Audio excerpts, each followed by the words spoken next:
বৌমা, তোমার আব্বা আম্মা নাকি আসতেছে? জি আম্মা, আব্বা আম্মারা আসতেছে তো।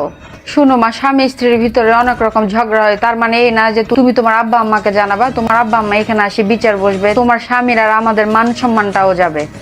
আপনাকে কে বলেছে? গত রাতে আপনার ছেলের সাথে আমার ঝগড়াঝাটি যা হয়েছে আমি সেটা আমার বাবা মাকে জানিয়েছি। তো না বললে ওরা এত তাড়াহুড়া করে কেন আসতেছে? আমারে কল দিল যে আমরা আসতেছি। ওনারা আমাকে দেখতে আসছেন। তুমি কি সত্যি বলো নাই? আর আমি আমার শ্বশুর বাড়িতে কি হচ্ছে, আমাদের স্বামী স্ত্রীর মাঝে কি হচ্ছে, আমি কেন এগুলা কাউকে বলতে যাব? কারণ আমি জানি যে কোনো সমস্যার কথা তৃতীয় ব্যক্তিকে বলতে গেলে সমস্যাটা আরো বড় হয়। সেটা হোক না স্বামী স্ত্রীর বিষয়ে, হোক না অন্য কোনো বিষয়ে।